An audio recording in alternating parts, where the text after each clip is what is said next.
Hello? Hello?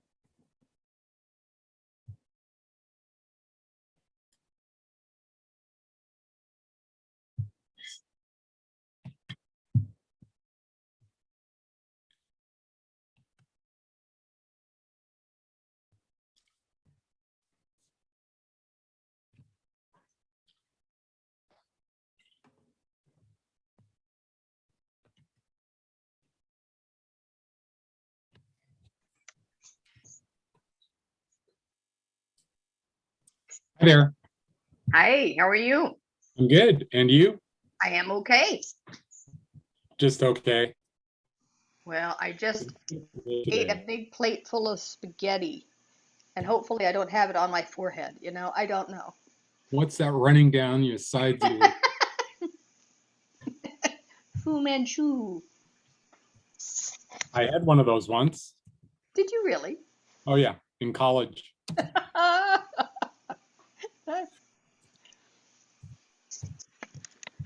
Maybe I scared everybody off with all the documents in the packet.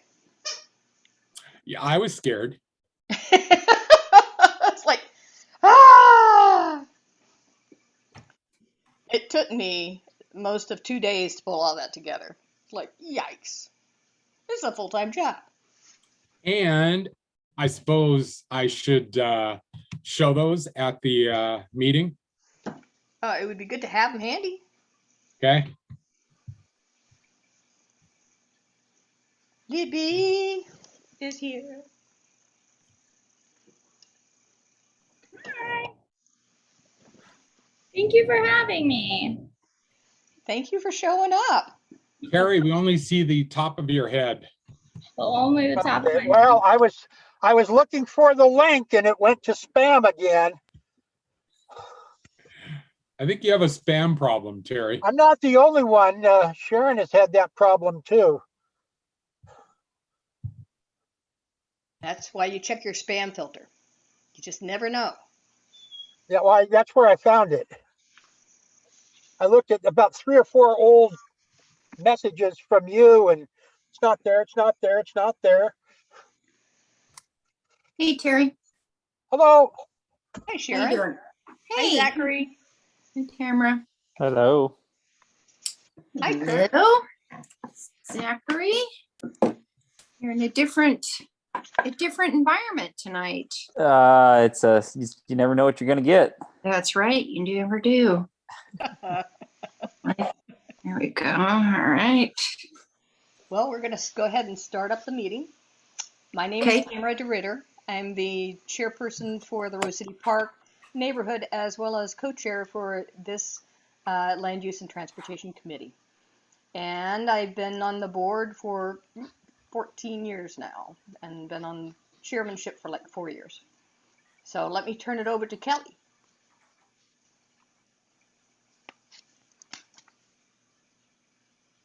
Kelly Davis, I'm co-chair. I was chairman of the Rose City Park Neighborhood Association for 17 years in my younger days. So I'm happy to have Tamara take over. Anyway, and I'm co-chair. Terry? I'm Terry Parker. I'm a board member. Lived in the neighborhood most of my life, and I think I've been on the board for about 8 or 9 years. I have to pass it to somebody. Oh, I'm Sharon. Libby, you're the next Libby? one that shows on my thing here. Okay.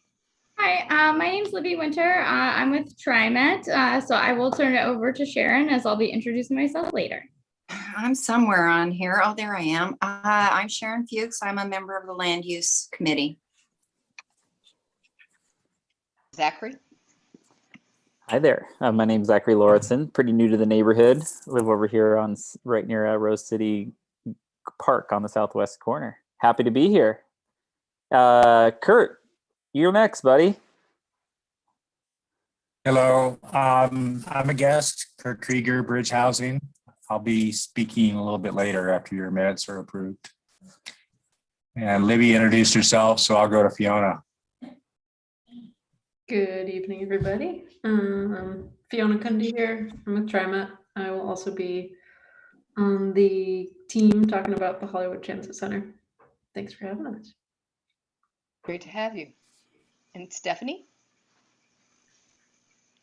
You have to unmute. I'm Stephanie Singer, and my internet is wonky today. So I'm a neighbor and a new member of the RCPNA board. Although I don't believe I'm officially a member of this committee, I'm interested in its workings. Welcome. And Jenny? Right now, you must speak immediately. Don't choke. Introduction. Sorry, I just jumped on. Yeah, that's what we're doing. Oh, Life story. We're asking, what's your most embarrassing moment ever?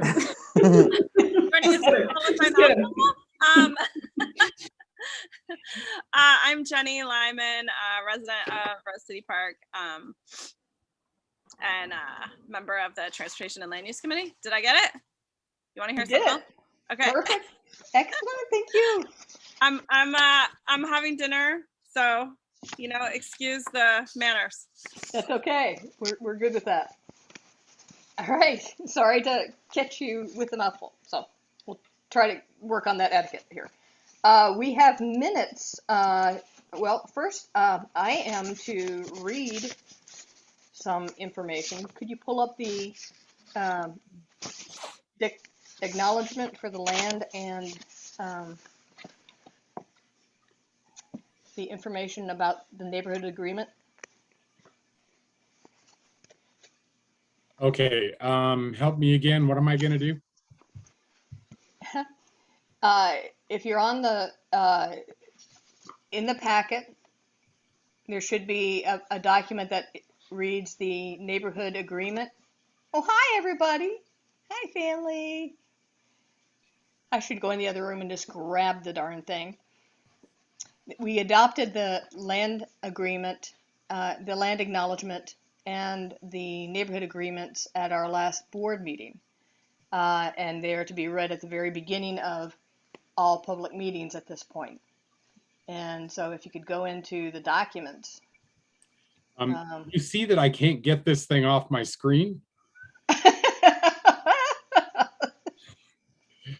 It's just a sec. Yeah, it's okay. It's okay. You could load your mouth up with a big bite of chicken like I did right before you got on the call too. Yes, I think that's why Stephanie actually is blanked out with just her name. She's probably eating dinner. Right, Steph? I am actually no, I'm actually not eating, but my internet is kind of fritzy, so I'm on my phone and trying to keep a low internet profile. Sounds good. Well, if this is going to take much longer, we can skip it for this time, and I'll be better prepared next time. No, I'm on that in the documents and I just don't see it. It's not jumping out at me. Oh, neighborhood agreement. I have it here in front of me. Yep. Do you want me to Okay, well, read it? that was good. You're welcome. Sorry, Tamara. It's okay. All right. So I see the neighborhood agreement, but I don't see the land acknowledgement. Okay, if you could go ahead and either share the neighborhood agreement or read it to us. Me, myself, and I. You yourself and I. Or RCPNA, okay. RCPNA neighborhood agreements based off the community agreements from the Done for DD White Labor Collective and agreement principles from the Historic Albina Advisory Board. Recommended to be used at all RCPNA activities, including but not limited to meetings, email, and publications.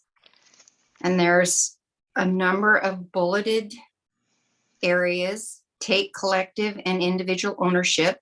We own our mistakes and our successes collectively and individually. We own any harm we cause collectively and individually, historically or recently. Next bullet, center, prioritize the most marginalized voices. Who is here and who is missing? Not being in the room means we have outreach to do, not that we ignore the needs of those communities. Don't imagine a future without us. Lesson from disability movement that we can apply to accessibility, housing type, race, ethnicity, and more. Note that no community is a monolith. There are many voices and experiences that make up every group, and no single voice speaks for all. Next bullet, assume best intentions, bring best intentions. We are all here with common goals for betterment of the neighborhood and community. Acknowledge where our privilege falls in line with power structures, such as race, gender, wealth, etc., and understand how our intentions and impact can be affected by those structures. Next bullet, ouch and oops. Briefly state an ouch for harm, such as, ouch, you used the wrong pronoun, and a brief oops apology to swiftly reply and move on. Next bullet, take space, make space. Participate while allowing others to participate too. Bring your whole self to the conversation. Your truth has value. Next bullet, listen for understanding and remain respectfully engaged. Don't just wait for your next opportunity to speak. Try to understand another perspective and position. Next bullet, deal with issues, not with people, such as attack the problem, not the person. Don't make it personal. Next bullet, be willing to experience discomfort. Understand that no one is owed comfort in difficult conversations. We owe each other respect and dignity, but accept that anti-racist decision-making can be uncomfortable. Last bullet, no quick fix. Expect and accept lack of closure and continued work. There you go. That was submitted by the Diversity Committee. That's good. It's still draft. It's still in draft. It says draft Diversity Committee. Is this the finalized or the draft? It should be the finalized one. Okay. Tamara, can you give some background on this? I wasn't around when this was. Is this something we asked for? Is this like a statement of values of this group, or what's the background on this? The background of this is the Diversity Committee was formed to try to figure out ways in which we can be more understanding of our white privilege as property owners, landowners, most of us on our committees and on our boards. And when we're making discussions or having discussions and making decisions, being aware of who is missing in the conversation, taking care in our sense of propriety or values or assumptions in our in all of our activities. So the idea is to be willing to grow and giving people a safe place to grow if they make a wrong statement or a prejudicial statement, and then being willing to own up and walk forward. So the idea is to create a safe space for all the people involved, and being conscious of where we are in the BIPOC movement of Black Lives Matter, Native American Peoples Matter, and the fact that half of the neighborhood that we were in, Rose City Park, prevented Black ownership of property for a good number of years. So just being aware of that is helpful for us as we move forward in our decision making and considerations for those who are not here in this group. Does that help? Is there a intent to try to diversify the board or the people that are participating in the neighborhood meetings? Always. Always. Do we have specific like ways that things that we're gonna engage in to try to well, that's kind of a discussion. But yeah, if you would like to work with us on the board to try to do that, I am very, very, very excited about that, and or even just as members of the committee. And the reality that I've come across over the 14 years of being on this group, is folks who are not white do not feel comfortable among so many white people. And those people who are not property owners, such as renters, don't feel as comfortable around property owners. And so there's all this classism and stuff that happens. And there is also the reality that not everybody economically can take an evening out of their week once a month to come to a meeting. And because they have kids, they have 2 jobs, 3 jobs, and so it's a privilege to have the time available to attend. And so how we overcome all of those different barriers, including language and, customs, is part of the challenge that we all are facing at the neighborhood level in trying to diversify. But I could talk a long time on that, But it's always that you're always asking people to join. You're always announcing openings, whether it be at the general meeting, whether it be at the monthly meetings, whether it be at the different committee meetings, whether it be on Nextdoor, whether it be through the newsletter that is passed door to door. There is lots and lots and lots and lots of outreach that has extended and increased over the last few years. So what more can you do? I don't know. and we're Approach always somebody open. on the street and say, you look diverse. Can you join the board? I mean, And Stephanie just posted something about saying being willing to work on any effort, I think. Yeah, and I think there's a lot that can be done, and it's not I mean, happy to talk about that in the appropriate time and place, or anyone who wants to call me, please just call me. Because I think there's a lot we could do if there's the real commitment to do it. Yeah. can you give a brief example of what could be done?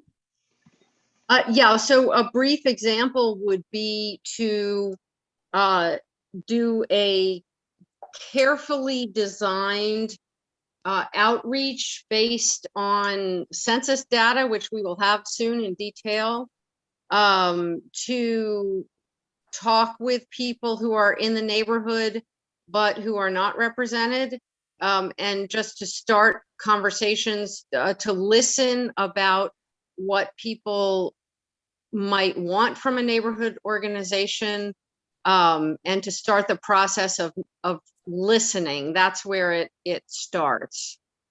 And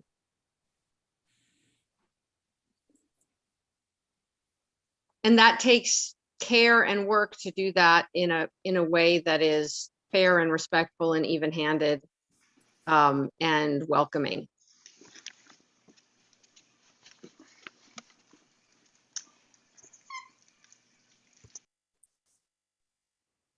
So if you're interested in furthering our diversity, I would love for you to join the diversity committee that's working on various things right now. And even talking to Stephanie, who is just a brand new member, she is a wizard when it comes to doing questionnaires and a number of other things, as well as a singing buddy in one of the groups around here for me. So all around good person. I also came across the land, land acknowledgement document. I found it. It's 4 pages. Oh no, we don't need 4 pages. I was just looking for the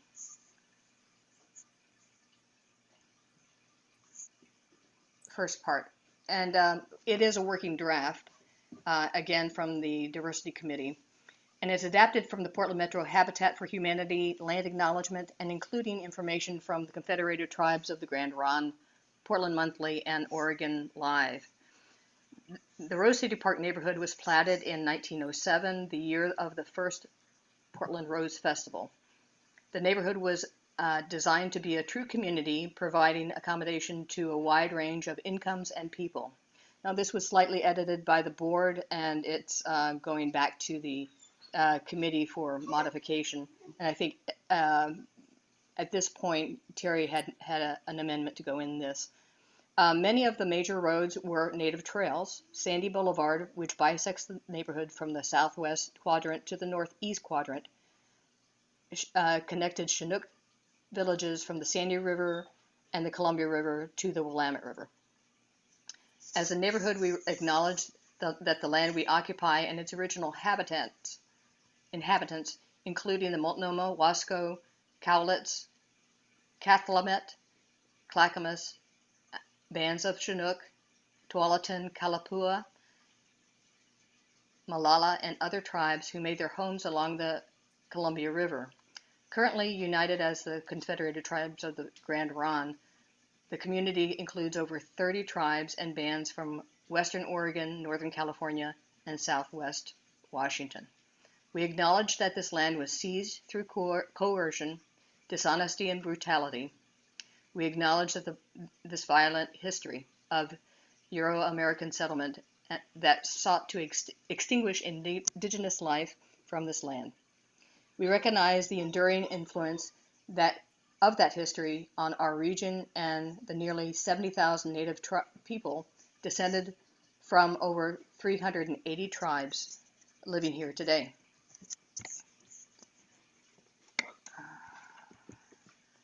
This land serves all people of different races, ethnic, and national backgrounds. We intend to honor the sacrifices of Native peoples by committing ourselves to community justice and equity. We pay respect to the Native peoples of this land, past and present, offer gratitude to the rivers, forests that nourish our communities, and acknowledge our collective duty as stewards of this land. So, it's a little bit long for an introduction, and I didn't really give it enough time for the agenda. Anyway, at this point, we are to look at the agenda and determine whether or not there's any amendments to it.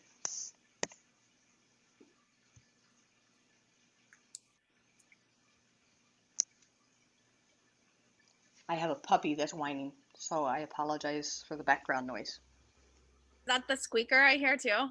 That is, and the turbulence you'll see. It's like, Oh, okay. Well, when the meeting's over, we should have a puppy show off. okay. Okay, so here we have the agenda, and first off we have the minutes, then we have new business, including some parking issues. We have the Hollywood Hub, which is, we have the presenters here, and then we have updates. And I would be fine in moving the Hollywood Hub above new business, if that's acceptable, because we do have several presenters here tonight. So I got one thumbs up. So that's a fine. motion, Yes. and that's a second. Yes. All those in favor say aye. Aye. All those opposed, same sign. Okay, at this point, I'm going to turn it over to Kelly for the minutes because my dog just grabbed my pen and is over there chewing it. So I'll be right back.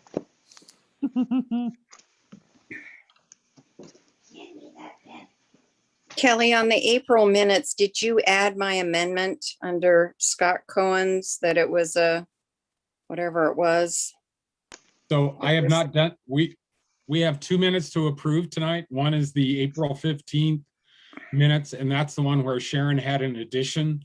So I guess what I'd like to do is to move to accept those minutes with Sharon's addition. Could we state what Sharon's addition was? I'd have to find that in my email. Sharon, do you know what you suggested? Oh, gosh. I only have two hands here.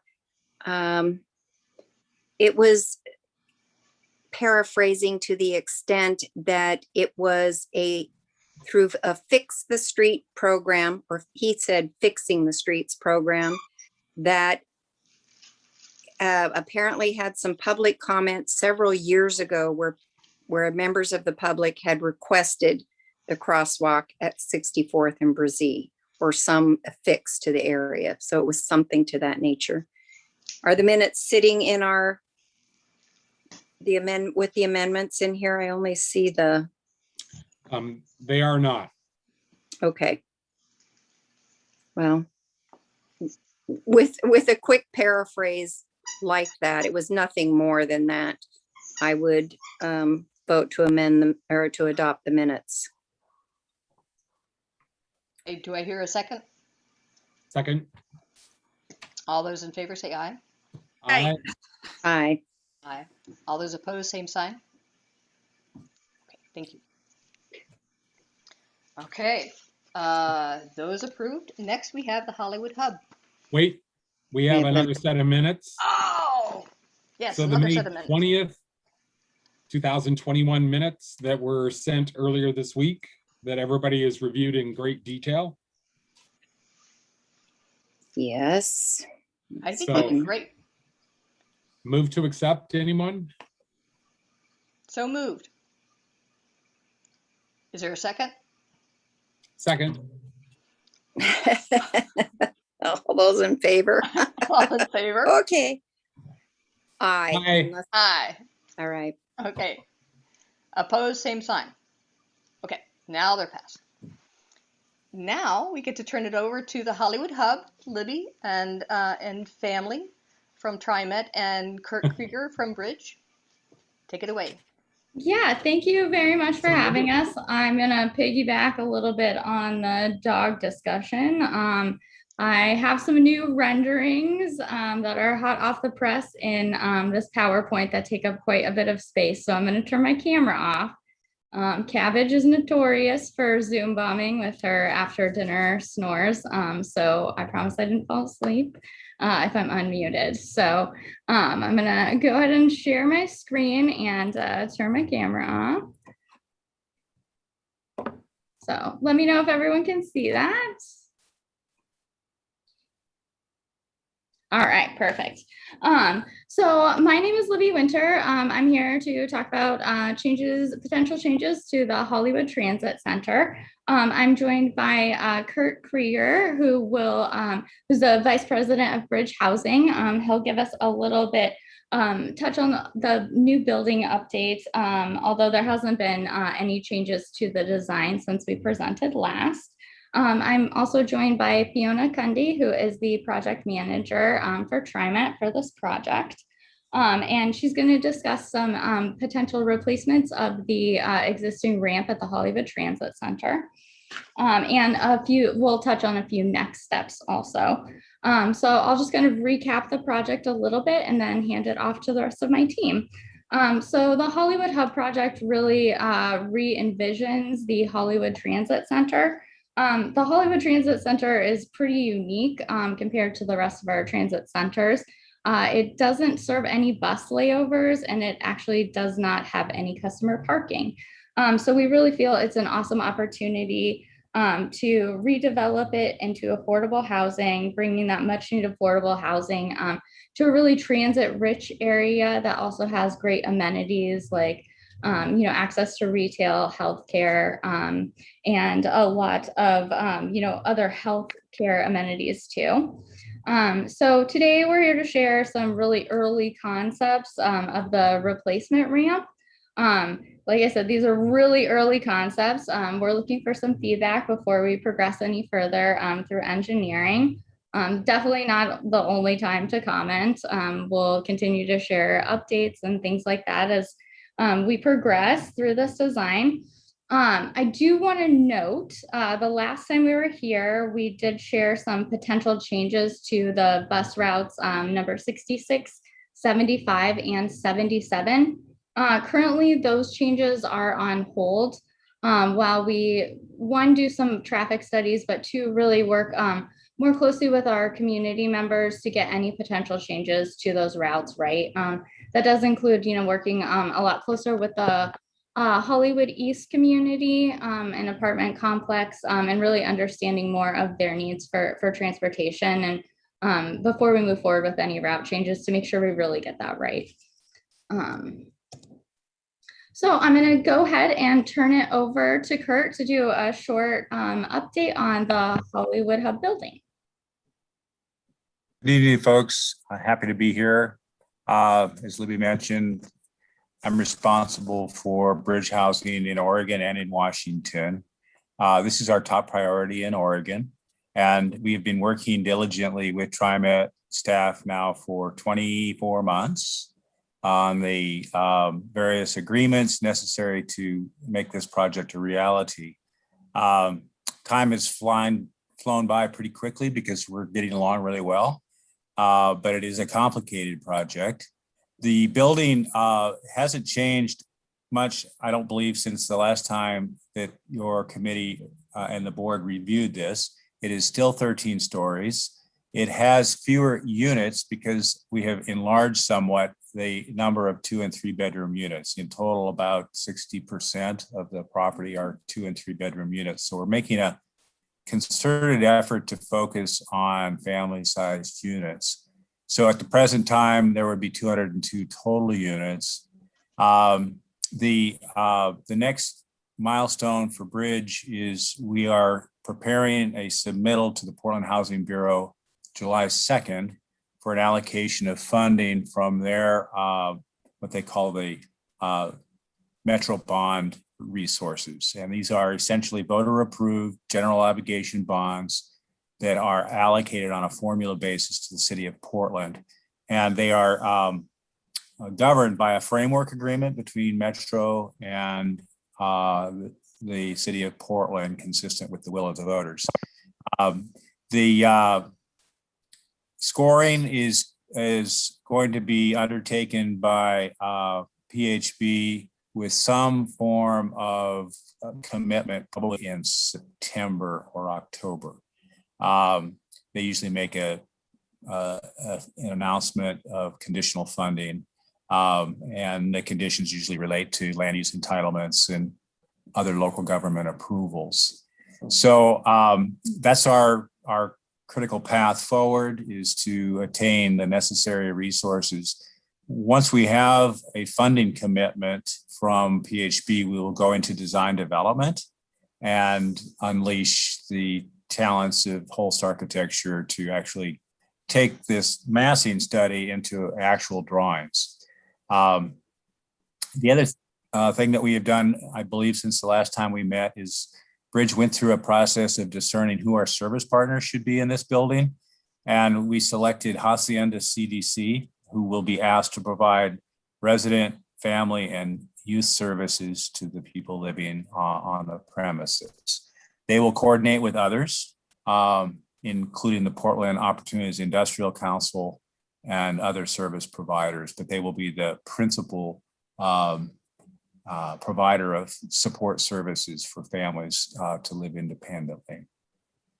So I think that probably sums up the high points of where we've been since we last met with you. I'd be happy to respond to any questions you might have. I've got a question. And I think we somewhat covered it the last time, but we keep hearing about the Tubman Middle School and how it's right next to a freeway, and how they're going to expand that freeway. This is just as close to the I-84, and if there's a Rose Lane project on Sandy, it's going to create more traffic and more backup on I-84. Plus, you have the railroad. So I'm wondering why there seems to be a double standard here between, well, we can't have this school here, but we can have the housing right up next to the freeway. Well, I can say that we have other housing properties, including the Vera and the South Waterfront, that is equally close to a freeway. We think we can manage the the noise and vibration with triple glazed windows. It does mean that we would do things a little bit differently than we would normally. For example, we're specifying that these units would have air conditioning. Our standard specification across California, Oregon, and Washington is for operable windows and ceiling fans. But as you rightly note, Terry, is that the south-facing side of the building has railroad tracks. It has I-84, has a lot of ambient noise, and it happens to face south, so it'll be a lot of solar gain. So we're prepared to go to the extra expense to make sure that air conditioning is available, and for equity reasons, we want to make sure it's available throughout the building. I don't think that it's a particular problem, partly because the traffic is moving through and it's somewhat lower than this site. But it's duly noted that the site it's very urban and it does have impacts. It is also worth noting, and Fiona can dig into the details on this, a traffic study has been prepared, and it did find that the level service was not diminished by the introduction of this building to the neighborhood. Now, do you mean that, excuse me, do you mean that on Halsey or on the freeway? When you Halsey. say it's not, It looks specifically at Halsey, yeah. Yeah. I would question that, to be honest with you, but I think TriMet will make that report in some form public to folks that are interested. okay. Thank you. Absolutely. And Aaron, I see your hand up. Do you want me to read your question in the chat, or would you just like to offer that? Yeah, I'll go ahead and I can speak to it. 40 parking spaces or allocation of 40, the space for 40 cars. We see your eyeball. There you go. I'm sorry. The allocation of that space for 40 cars in an area that you just described as transit rich seems like a lot. Where did you come up with that number? Well, it's a really good point, because the original plan that we developed for this had no parking, assuming that everyone would take advantage of the available MAX lines and converging bus lines. And part of the feedback we got from our asset management folks that manage other properties in Portland, including those that are served by the Portland streetcar, elsewhere, stations in San Francisco and Oakland that are served by BART. They did encourage us to include parking to some degree, because families with kids oftentimes find that they need a car to take kids to appointments. They can't always take everybody to their medical appointments and so forth on the train. And moreover, some working households that have two jobs often find that both jobs are not necessarily on the grid. They're not necessarily available in a transit location. So the current plan, and I actually spent a lot of time looking at our whole inventory. We are doing some buildings with no parking. We are usually paying for parking passes in the Seattle area. They're called the Orca Pass, which gets you basically on any bus, any train, and the ferry as part of our operating budget. And then we've seen properties in the Bay Area that have about 0.5 spaces per unit. This is parked at 0.2 spaces per unit, even with the 40 spaces. So it's still low by our portfolio standards, but it does exceed the city code requirement. I think it's important that you know that Commissioner Hardesty asked me the same question because she felt like we might be over parking it. So, we're willing to engage folks in further discussion. We have heard from some immediately affected neighborhoods that if we don't have any parking, then they're concerned that people will just be pushed out into the neighborhood and could affect they themselves. So that's a careful balancing act that we're trying to strike here. And we're hearing more complaints of that as this is pushing out. For 200 units, I would say 40 parking spaces is low. regardless of being next to a transit station. And I'd say it's too high. I'd say that's fine. If there's a part of the city that has the capacity to accommodate people's transportation needs, I mean, it's going to be a place with bus lines and a major max line next to it. So I would say people, we know we're already having decisions on Sandy to reduce traffic volumes and speeds. Adding more cars to the mix is not going to do anybody any good. We have, as a related topic, Providence Medical has a parking deck about a block east of this property. And we have approached Providence to see if we could lease parking in their garage. And that conversation is ongoing. They haven't committed to anything, but if there's a different way to do it, we'd be happy to do it. I don't like to pay for parking. Certainly that's not needed. And it comes at a high cost because these are basically, we're using stackers for this particular purpose, which is an additional operating cost. So Kurt, this is Kelly. We have a real life experience with an apartment complex with insufficient parking. At Sandy 51, we have 119 units with 19 parking spaces. No, it's 87 units with 19 parking places. Kelly. Anyway, we have neighbors that are complaining about the traffic and the parking that is spilling out into the neighborhood. And then we have a second complex that is going to open at 47th and Sandy. And maybe that's the one that has 119. Yes. We have less than a year of experience with that. And that has been in a year of pandemic. I mean, to say we have experience with it is disingenuous.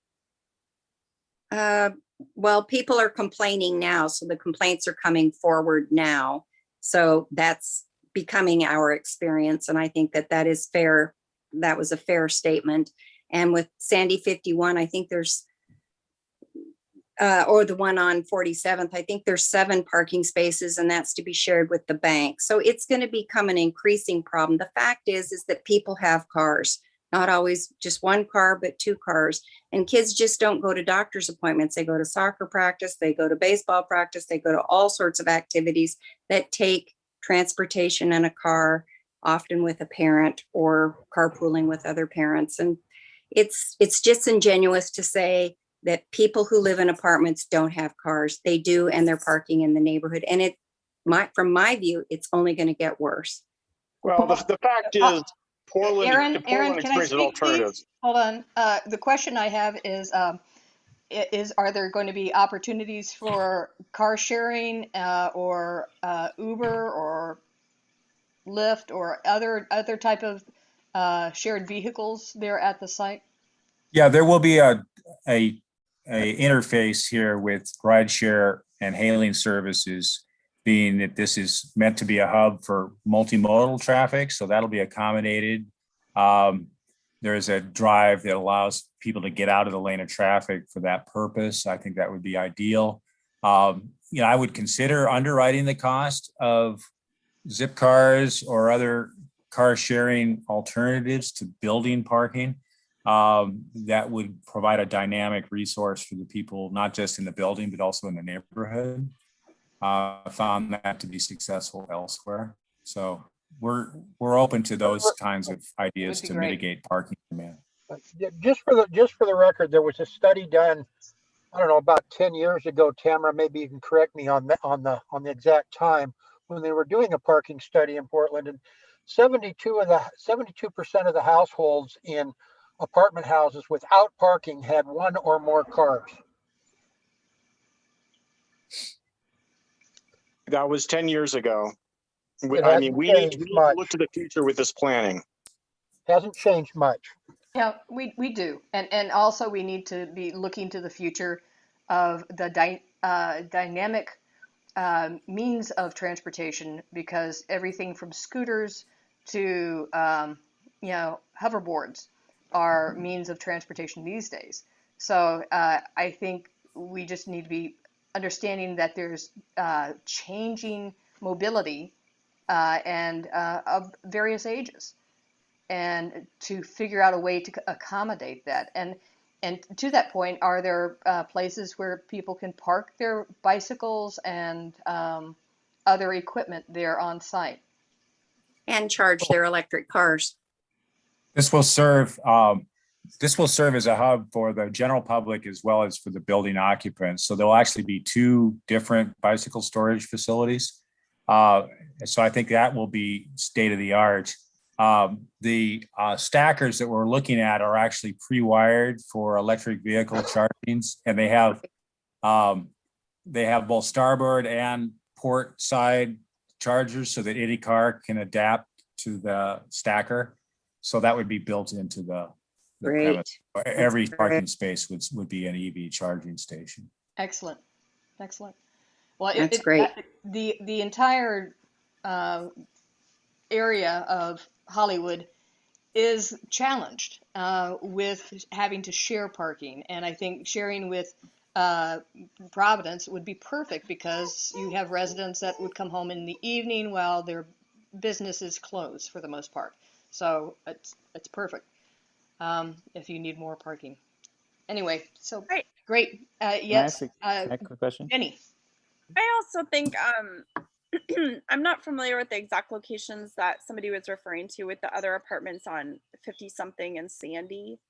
I can't quite picture that in my mind, but Taco Bell, Taco Time.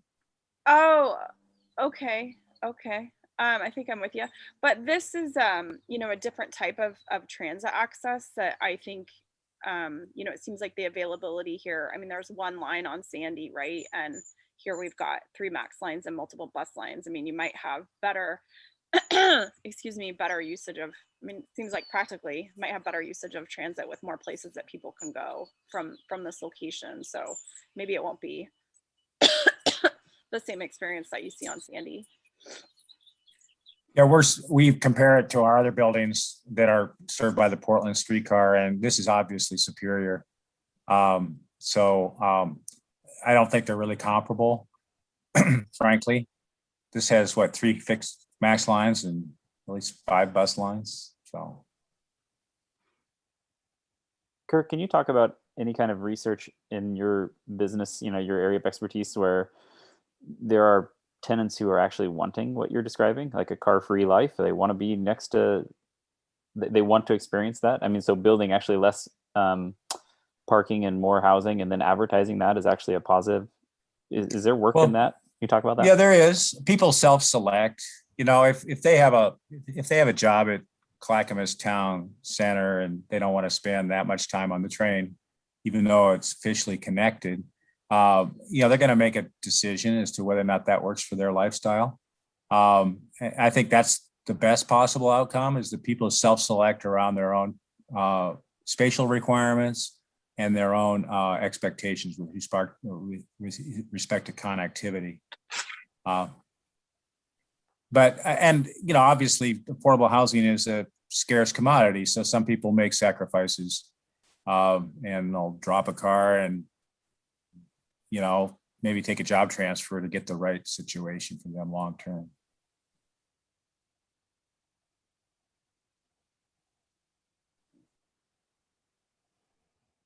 All right, awesome. Do we have any more building questions? Okay, we'll move on, but I will also say that I have not owned a car since 2008 and choose to live by a max station and all of that stuff. So, it is possible to live without a car in Portland. So I'm going to go ahead and turn it over to Fiona to talk a little bit more about the future concept for a replacement ramp. Thank you, Libby. So just kind of some background. I joined the team a couple months ago. I am an urban designer by training, and will be kind of managing the TriMet infrastructure pieces of this project. So lots of coordination with Kurt and his team. But tonight I'm really hoping to zoom in on this ramp area that's circled. So we're going to look at that 42nd Ave right of way. We call it a paper street because it's not really built out today, but if you look at plat maps, you will see that it was originally intended to be a street connection. So this area has been used, as you'll note today, there's about a 15-foot wide sidewalk along the Hollywood, the 24-hour fitness, and a part of it is used by our buses looping through the transit center. So maybe before we slide on, there's 4 kind of key moves that I just want to reiterate that are going to happen on site that basically unlock this transit center parcel for the affordable housing to occur. So the first one is really looking at that existing stair and ramp connection. It was the image on the cover has the beautiful mural to commemorate the events of 2017 on the Max. It is not up to code, and we do know that it's got pretty tight turns, a little bit out of direction for travelers. So we're hoping to use this as an opportunity to update that connection. The second piece of sort of coordination on site is really looking at the substation. It is, if you're looking at this image on the screen, it's sort of tucked in the far right-hand side of the parcel today. It looks like a little house or a shed. Those are literally what power our Max trains. This one was built in the mid 1980s with the original Max line construction, and it is due for upgrades. It's basically at the end of its useful life. So the hope is to basically not move it, but reconstruct a new one, kind of right under that ramp circle at the foot of the pedestrian bridge that goes over I-84. The third key move is obviously to relocate the transit facilities. So the 4 bus stops on site, move those to an in-street configuration. And the fourth move is really to make the intersection of 42nd and Halsey much safer than it is today. We know that this is really an important spine through the Hollywood neighborhood, to all the amenities downtown up and over to Laurelhurst neighborhood, and it's not just an important connection, but it's used by many different modes: bicyclists, pedestrian, transit riders, people in the community, strollers, mobility devices, etc. So what we're here to share tonight are 3 concepts that we've been looking at. As Libby mentioned, they're really high level. They've not been designed. They've not been engineered. So you're not going to see things like site furnishings and a lot of the design elements that really make a place feel like a place. We're really just looking at kind of similar to the building massing studies. How do our concepts fit within this site? So Libby, if you want to move to the next slide. I guess this kind of just reiterates what I just mentioned about the 4 sort of core moves that we're going to make on the site, and that we're in the process of looking at these design concepts. So if we want to keep moving, these are just more broadly our considerations that we're thinking about as we develop these concepts.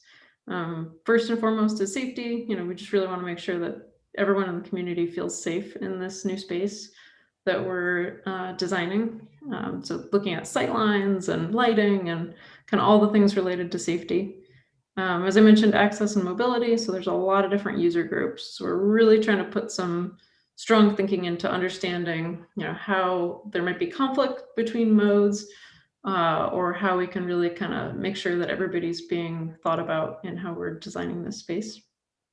A couple other things that I'll mention are just, budget and schedule. Those are key to any successful project.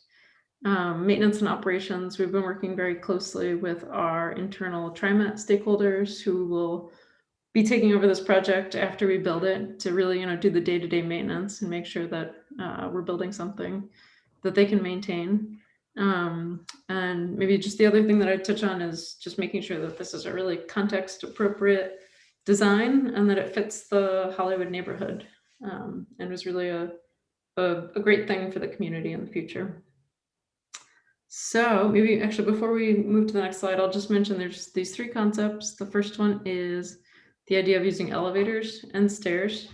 The second is looking at a more compact ramp configuration. It's much more generous than the one that's there today, but looking at that with a combination of stairs. And then the third concept is looking at the idea if you took that whole 200-foot stretch between the pedestrian bridge all the way out to Halsey. If you took that whole site and kind of tipped it up, what would that look like?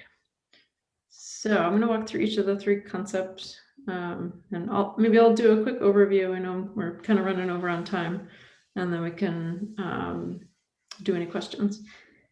So this first concept I mentioned are elevators and stairs. This is just the idea that you have two elevator shafts and a set of stairs in the middle.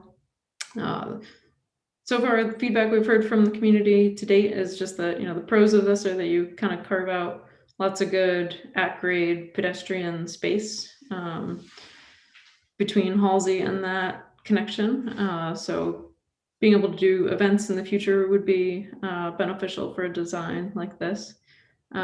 We've heard pretty strongly from the accessibility community. We meet with our CAT committee. It's a TriMet committee on accessibility.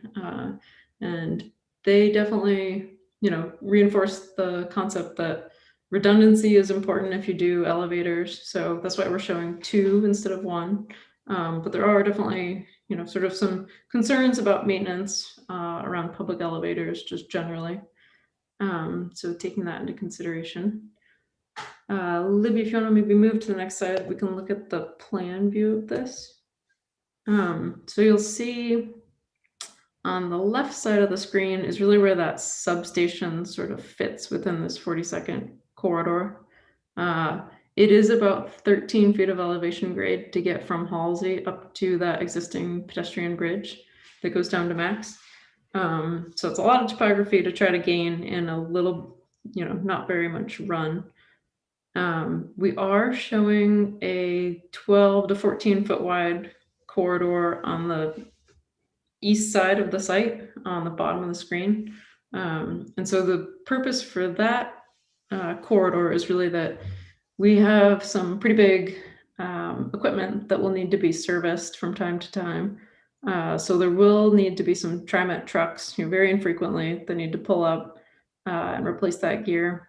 But also, if anyone's familiar with the city's plan, there is a planned connection to a future Sullivan's Gulch Trail. And so there's a plan to run a multi-use path all along, again, to the left of your screen. Libby, if you don't mind scrolling your mouse, kind of on the bench back there on UPR property.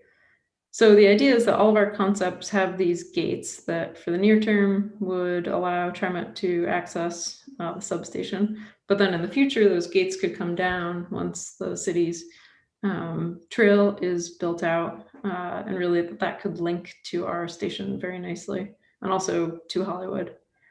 So maybe if we go to the next concept. That bench is actually the old railroad grade. Yeah, that's correct. When the grade was at level at Sandy. Oh, cool. Yeah, there's the Sandy overcrossing. It's really interesting. I mean, it goes back to the 1930s or 20s or whatever, way back. It's fun to look at there's so much topography on that side of the site. There's sort of a bench that goes down to one UP railroad track that then goes up to our Max, which is about on the same grade as the. Yeah. And your staircase is going to be less, not as steep as the one that's there now. The staircase that's there now seems to be extremely steep. Yeah, and these are really conceptual. I have this vision that when we do a staircase, it would be really nice. A lot of the feedback that we've gotten to date about what's really does work about the existing ramp stair on site is that there's these nice little overlooks where you can sort of stand and kind of perceive the site.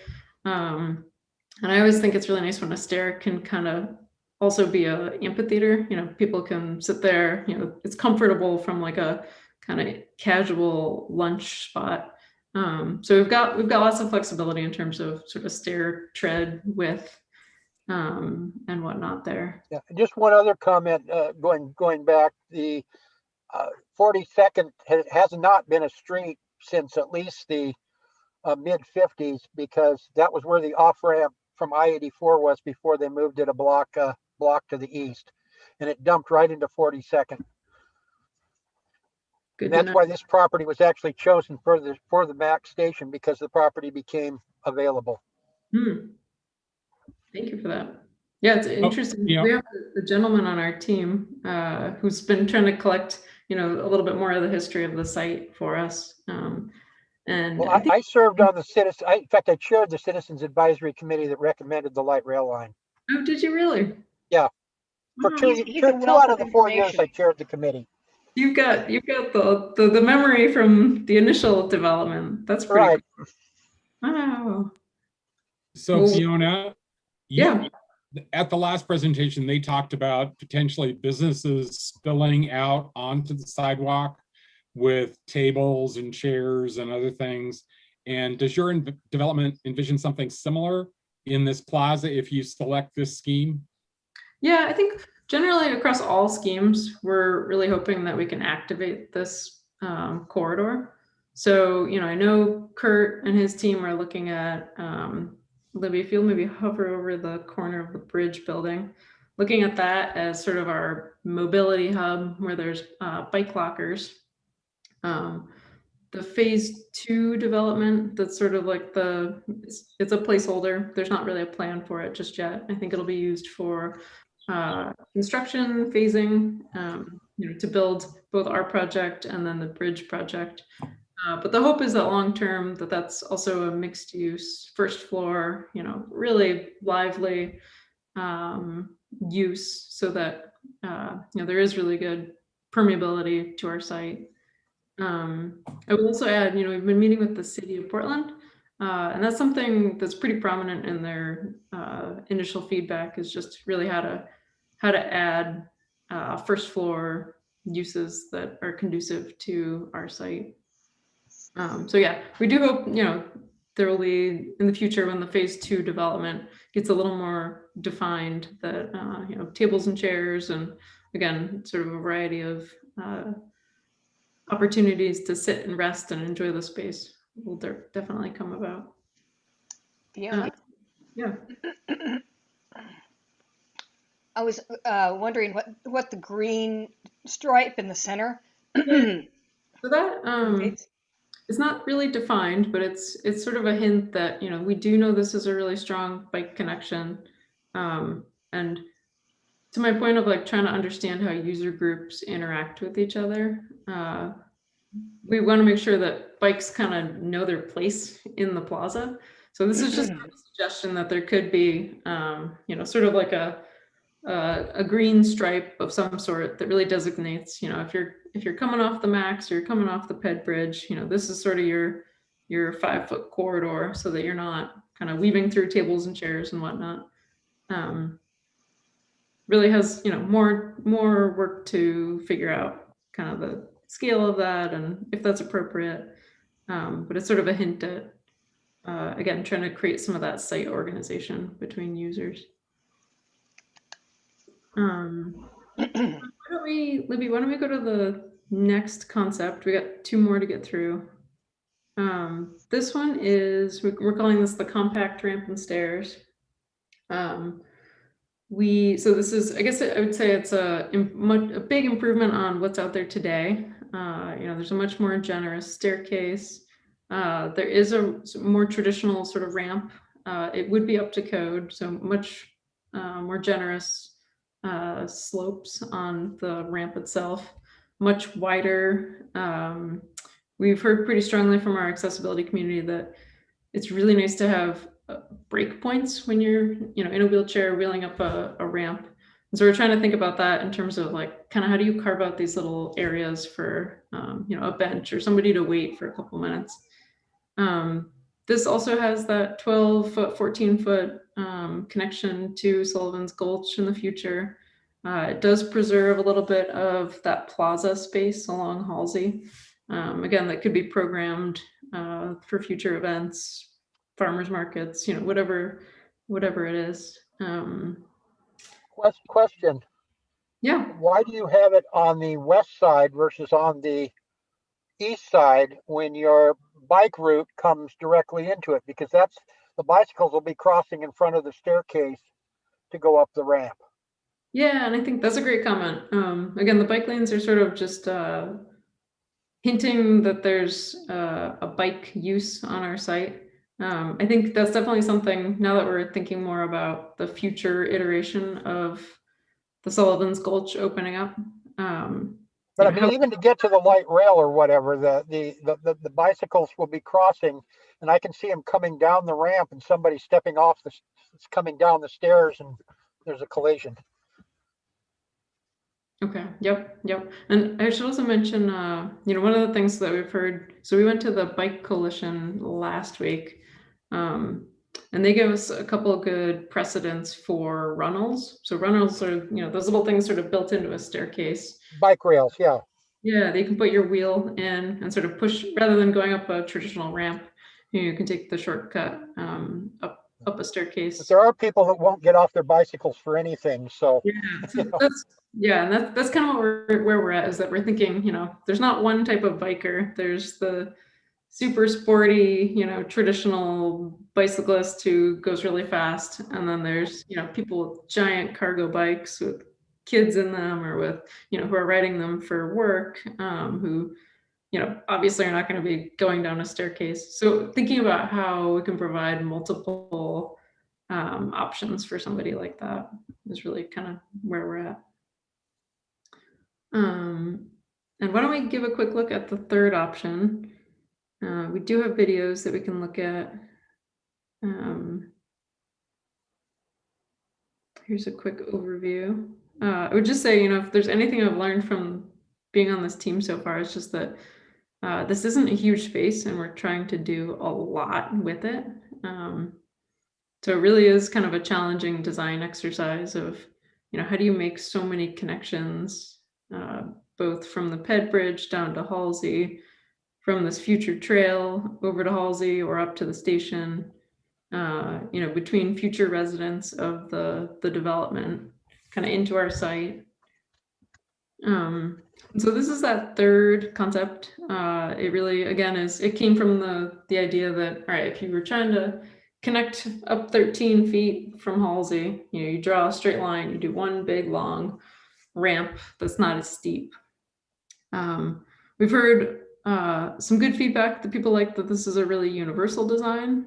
If an elevator breaks down, it's kind of always there. There's just a little bit more security that it'll always work. There is a little bit of feedback that we've gotten about, again, those user groups. So initially we had sketched this out as one more wide ramp. And then we heard, well, somebody with a stroller or in a wheelchair doesn't want to have to deal with a bicyclist, flying down this ramp at them. And so we decided, what would happen if you really kind of peeled those bikes off to the side and give them their own sort of ramp corridor. And then another sort of design element of this is really thinking about kind of the access across the site. So you'll see there's two sets of stairs. Again, in the future, this will be helpful if somebody is coming off that Sullivan's Gulch trail and wants to get up to the station. You don't have to go all the way out to Halsey, but you can sort of like get down to the staircase and then up. What else? Yeah, I would just say, in general, a lot of the tree placement and sort of berming is all, again, pretty conceptual.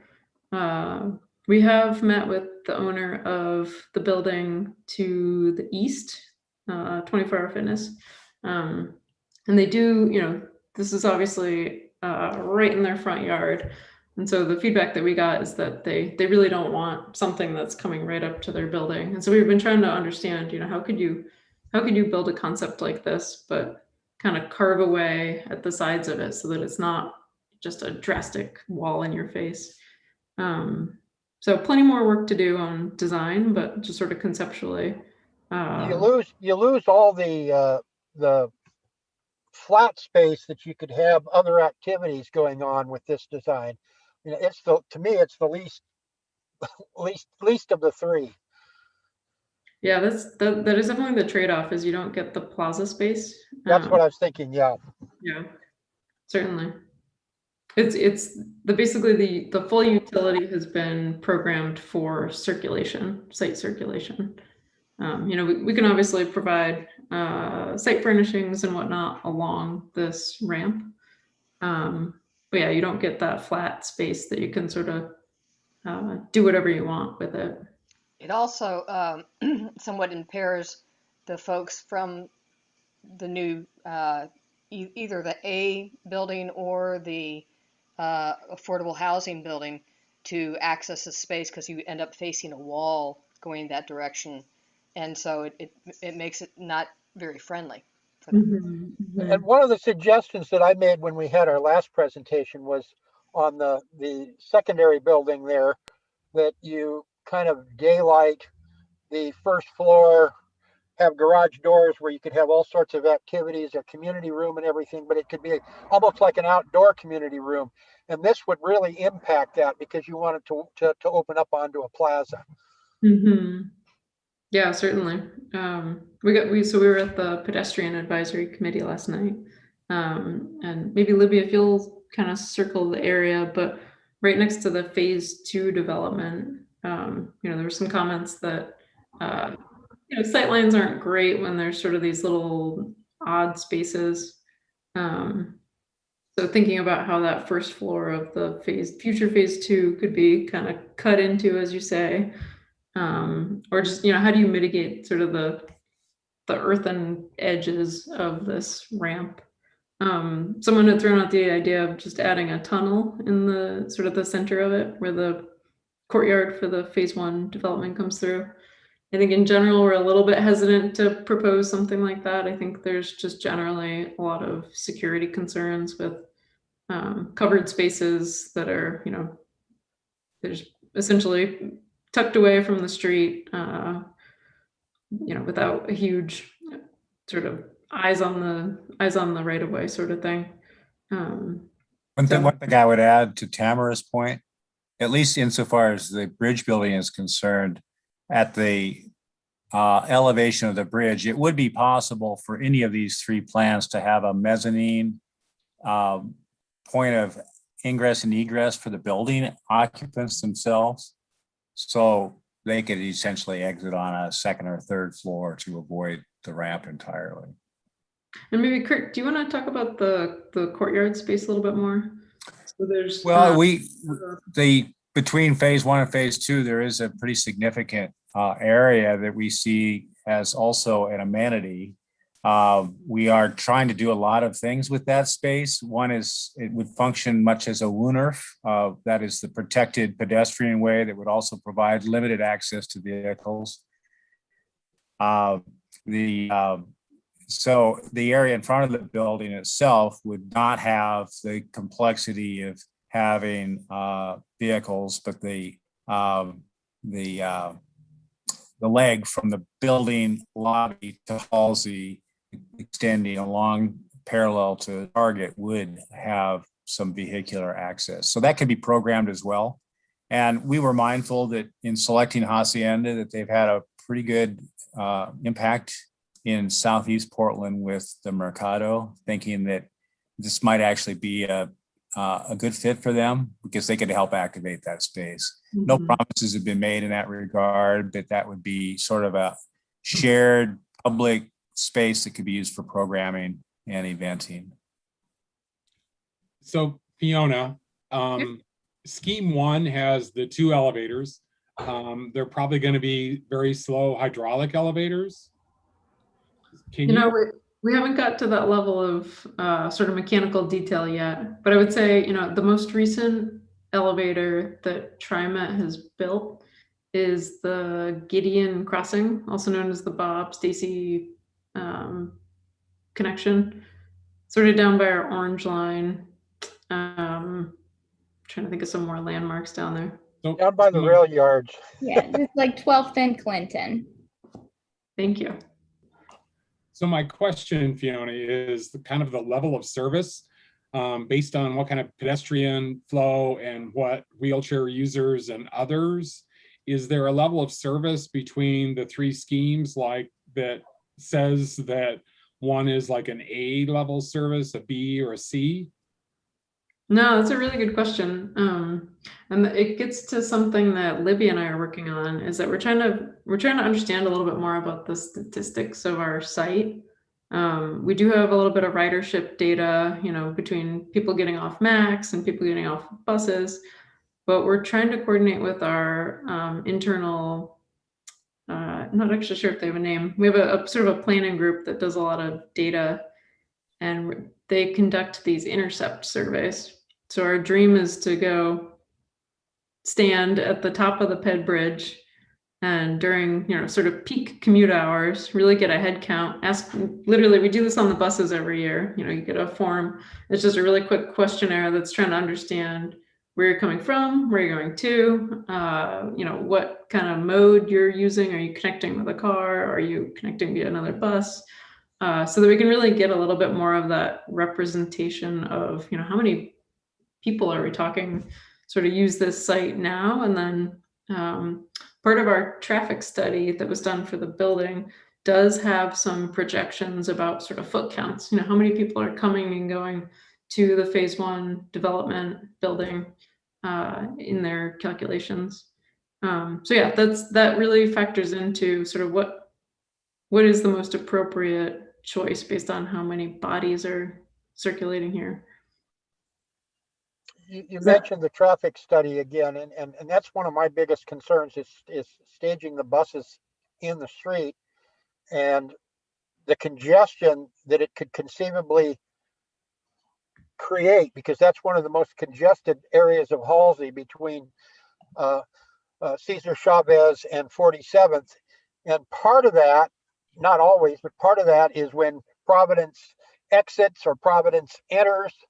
I mean, that makes a big difference, but there's other times of the day that it's congested as well. I mean, it backs up at Cesar Chavez for people going both directions on Cesar Chavez. And I'm concerned about, how the buses are going to interface, how they're going to turn. Are they going to be stopping in a travel lane, which is going to make it all a whole lot worse? Mm-hmm. How long are they going to be waiting, et cetera, et cetera, et cetera. So that's my biggest concern about this whole project is the congestion that's likely to be created by now staging the buses on the street. Jerry, you're right on. So we actually we don't have a great image of it yet, but you can kind of see it in the bottom. Libby, will you circle your cursor? So we've been trying to refine that design of how we're dealing with buses in street. And so our latest concept is actually to do just that, is to carve into our phase 2 development and really figure out how to build like a bulb-in. So there's sort of a protected median, a bulb-in, where I think we've got it designed for 2 of our articulated length buses. So they're like 60 feet long. 2 of those, they're set back from the crosswalk enough so that, bus drivers really want to have good sight lines in an intersection, particularly with so many pedestrians crossing here. And then there would be a signal that gives them, there's actually a great example of this that's already built on Sandy nearby, where the bus pulls off to the right, has its own signal, and then when it gets the green, it could make a left-hand hook, or it could continue on to Halsey. And so, gosh, I just had another thing that slipped from my mind. So yeah, basically just designing that these buses are not within those 2 lanes on Halsey, but really are given dedicated facility within our site design. That's great. I'm glad you're working on that. It's a very important, very congested point for that whole area. So, thank you. Yeah, well, I think maybe the next time we come back, we'll definitely have that a little more worked out in terms of like a visual, and we can show. Really, it's kind of pretty similar to what's there today, but in a different configuration. There is like an 8-foot island that separates Halsey from a sort of an access road that our buses drive on. So if you could imagine, like that's where the bulb-in would go, and then we would build out, a 15-foot sidewalk behind that to really improve. You also have to look up if you're going to change the route at the next stop between 42nd and 47th. That's going to be an issue too if you don't go around in front of Hollywood East. Yeah, I think more to come on buses. We're still really trying to figure those out. I think our goal is really to see how we can accommodate them in our site design so that they can be flexible. As service changes happen, and as we continue that discussion with key stakeholders, basically our site would be able to let a bus go straight or turn left, and really sort of pull out of traffic. The one other thing that is coming back to me now is just that our buses don't lay over here. They pick up. So it actually is, even in today's configuration, it is treated like a traditional bus stop. So we don't expect, when traffic is very heavy, I could imagine that, a bus may wait a little bit longer than normal, but we don't expect a lot of sort of queuing of buses in this site. In this transit. One other quick comment, and don't forget about the buses going the other direction, going westbound, because that can also cause a traffic jam if they're stopping in the travel lanes. Yeah, there we have a little bit less room to play because that's not our street frontage. But I think certainly as the neighborhood changes, we'll keep that in mind. And obviously look at kind of placement of those bus stops so that it is appropriate for connection, but not clogging up Halsey. Just to clarify, when you're talking about traffic and congestion, you are talking about vehicles. We're talking about cars here, right? Yes, and trucks and. Yeah, the vehicles on Halsey. Correct. One question or one comment I wanted to add that was brought up at the last meeting with you, and you weren't here, is there's a tendency when people are coming off the bridge to come down to this patio area for them to stop and look and take stock of how much time they have to get to the bus. Mm-hmm. And so that sight line is pretty darn important for people that are coming in. You've got it crowded a bit with these trees, but I wanted just to let you know that there's I like the idea that there's going to be vistas with the I think it's option number 2 that gives you those sight lines, and option number 1 because people do that and it gives them a way to gauge their gait and how to get fast they have to move. Totally. That's a really great point. We've heard that today. It's just that, oh my God, it's so painful watching people, chase after a bus and run through an intersection. So You mean run and fall down the stairs? That too. You don't want that. Yeah. So, we do want to make this safe. One idea that's come up is just the use of real-time data. So, we could literally put at the top of that PED bridge a little sign that says like, all right, you got 4 minutes until the 75 comes and 8 minutes until the 77. Just a little bit more data so that people can kind of process that when they're within their commute. Is that satellite communication? So that it's. I am not an expert on that. No, what I'm getting at is if the bus is earlier, if the bus is late, I mean, is it telling you that? That's what I'm trying to get at. I think we do. I mean, at least internally, we have maps that we can look at. We can pull up and we say, oh, okay, the orange line has light rail train number 14 and it's at, whatever station. So I think we have enough data at TriMet about where, real-time positioning, that those could be very accurate. Danny had a question. I was just gonna say, Fiona, those reader boards that we have use real-time data. So the buses are communicating via GPS and those things know where they're at. So yeah, it's real-time data. Cool. Yeah, it's also plugged into Google Maps and Apple. At least I'm an Apple phone user. But there is real-time data that does feed into Apple Maps and Google Maps too. If your bus is extremely late, it'll let you know that through there as well. Yeah. Cool. Tamara, one more thing that I want to respond to is just that this phase 2 building on that corner, it is shown as just like a big box right now. But I think in the future, as that design really comes to life, I love your idea of kind of carving away at the corner to open up that sort of entry point of the plaza, whether that's kind of a rounded curve or kind of cutting that corner. I think there's a lot of sort of building articulation that could kind of pull you into the site, as well as kind of keep a lot of good sight lines back towards the street. Yeah, there's sight lines, there's wind to consider. There's and also the fact that that area is going to be shadowed most of the time, because you've got it, it's blocking that whole internal plaza as far as daylight. So it's something to consider, and maybe with the materials used, you can use more reflective material to make it brighter. I don't know. But yeah. Okay. Are there any other questions for our esteemed guests? Oh, this is so much great feedback. I really, really appreciate it. It's just good to get new eyes on these concepts. We're gonna. And the other thing is you don't show any lights, but I'm sure you'll have that in this process. But just consider the need for brightness in this area. And better lighting than what the street lighting is. Yeah, the city has standards, and I know TriMet has standards, and we obviously feel like, again, if somebody's in our station area, we want them to feel comfortable 24 hours a day. So lighting will be absolutely a key part of this design. Not shown yet because it's again so early, but yep, that's on our radar.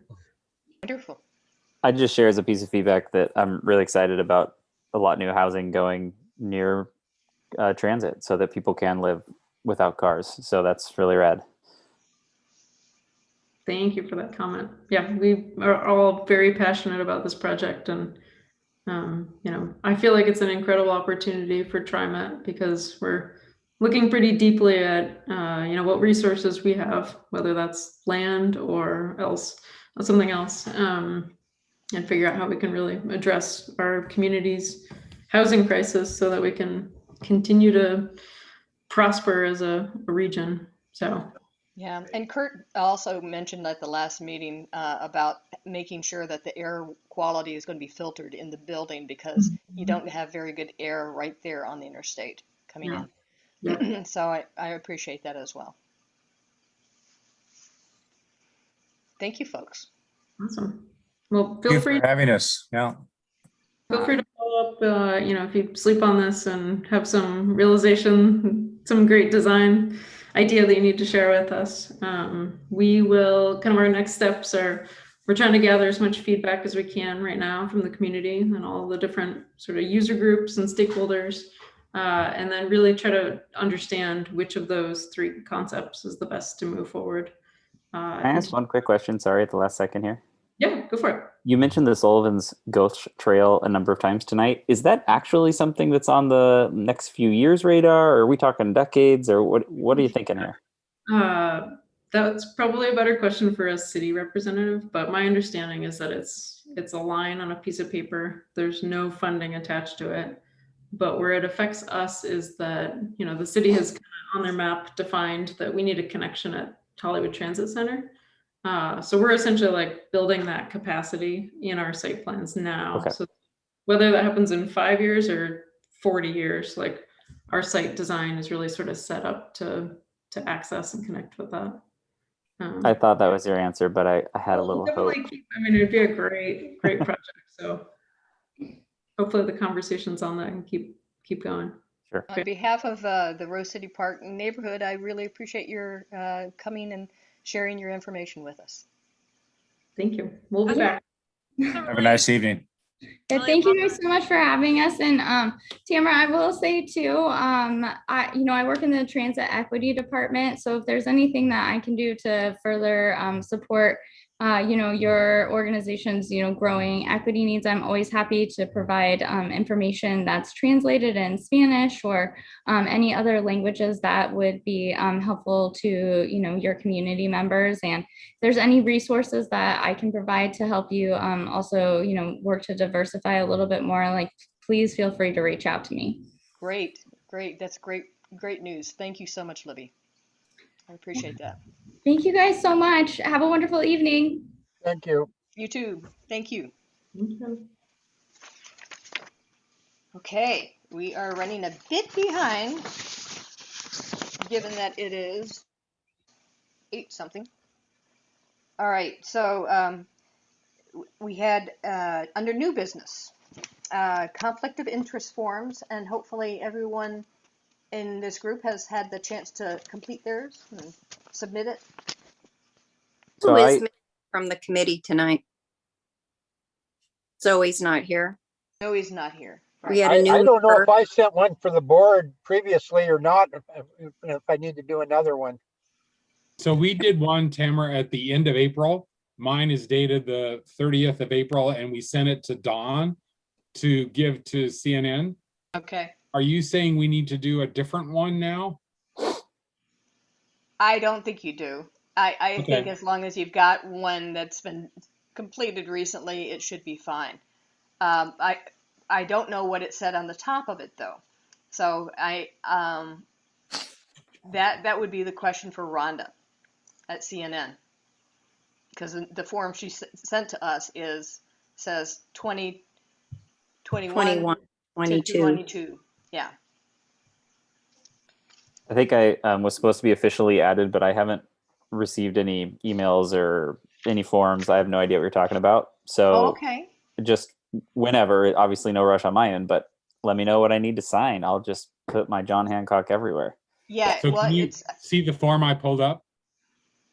Yes. Can you enlarge it, Kelly? Maybe. So I noticed that Zach wasn't on the email distributions from like last week and earlier this week when we were talking about the agenda. So I wonder if maybe he wasn't added as an official member yet or not. that could be. And then Vicky joined last meeting, and I noticed that she's not here Ah, at this, and Zoe's not here. But Vicky was a maybe. She said she'd think about it. And then she said yes. So it Oh, she was did? she was hedging, and then she said yes, that she would do it. So guess we better confirm with that. I can check with one of her neighbors to confirm. So maybe okay. she wasn't getting any emails either. But to read the conflict of interest statement, I really think that all members need to be here, and Zach certainly needs to read it so we can discuss, what it really means. And that was why I wanted it on the agenda. Okay. So Just as an FYI, and I don't know why, my battery's telling me I'm low and I'm not going to be able to make it clear to 9 o'clock on my battery. Yeah. okay. And I don't know why, because I thought it was fully charged, but I've been having problems with my computer signing on, getting to come on, and that may be taking some extra battery. And 'Cause so if it the other works thing, properly, I should have 3 hours. were the personal opinions and sharing data and RCPNA representation and communications. Again, if members of the committee are not here and haven't seen that, maybe we should just move the discussion of those two topics to the next meeting, because I really do think they're very important. Yeah, this was in the packet, and if you didn't get the agenda and the notice and you didn't see the packet of information that was available, and this is what the conflict of interest form looks like. That looks like the same one I signed. Okay. I signed it and scanned it and sent it in. So if you go to the website and look under the documents for this meeting, it will be in that set of documents. It just, basically says, okay, in the course of meetings or activities, I'll disclose any interest in the transaction of a decision where I, including my business or other nonprofit affiliation, my family, and or my significant other, employer, or close associate will receive a benefit or gain. After disclosure, I understand that I will be asked to leave the room for the discussion and will not be permitted to vote on the question. So it's making sure that you are upfront with your affiliation, upfront with your investments and that of your family, and then disclose that information and then step aside to recuse yourself from the meeting so the discussion can go on without influence.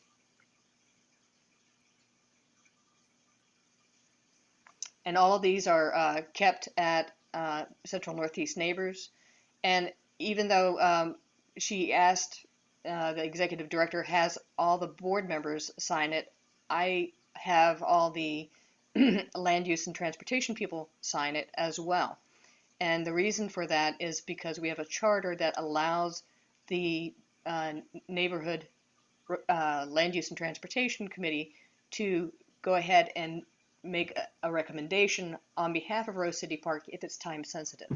And so again, you know, if we're going to be making any recommendation on behalf of the neighborhood, I want everyone to have filled one of these documents out.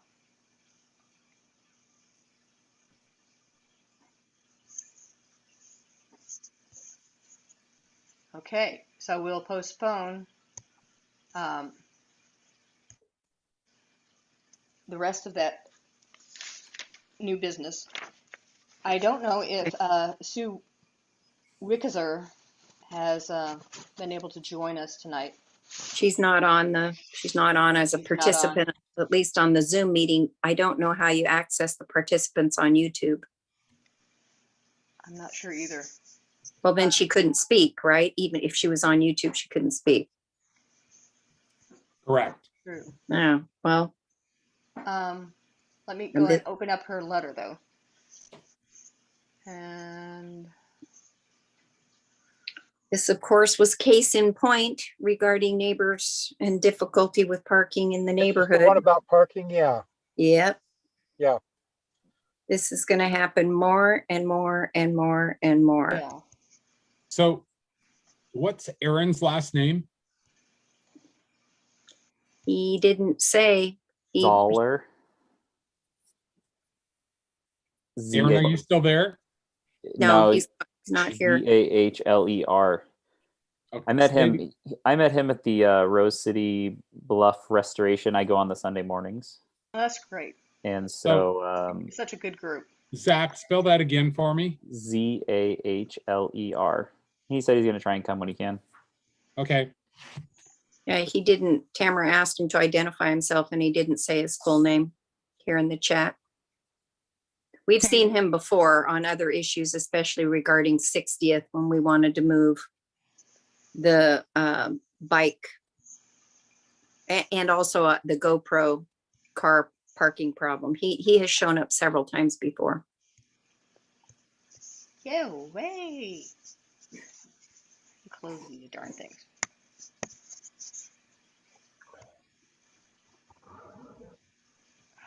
Can we move it along? Because I don't have that much time left on my computer. I was just trying to clear the deck. This is the letter from Sue, the neighbor on Thompson. I'm writing to describe the parking and safety issues that have occurred as a result of the Sandy 51 apartments. I live on Thompson Street and travel up that street daily from Sandy. Before the apartments opened, Thompson was already a street that saw more than residential traffic. Many cars use this street as a connector between Sandy and 57th. After the Sandy 51 apartments were finished, I've observed the following: significantly reduced street parking options between 49th and Thompson and 52nd and Thompson, as well as on the streets that feed into Thompson. Clearly, there's a gap between the parking demand and availability. After 6 p.m. at night, as well as on weekends, cars are parked bumper to bumper for 3 blocks on both sides of Thompson.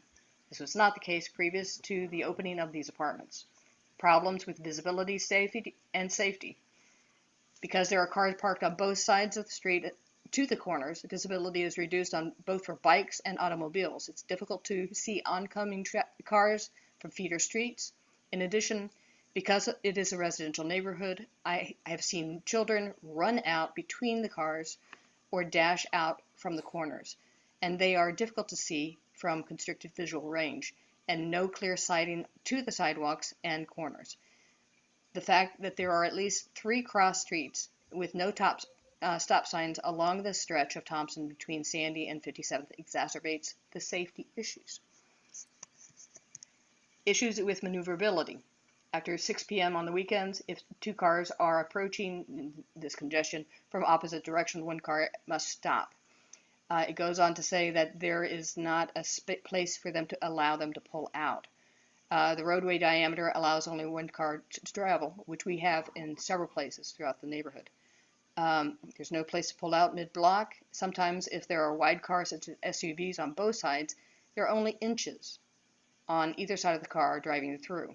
And cyclists often pull onto the sidewalks because there's not enough room for a bike and a car at the same time. This area of Rose City Park is dense residential neighborhood with many children, as there is an elementary school at the end of Thompson and 57th.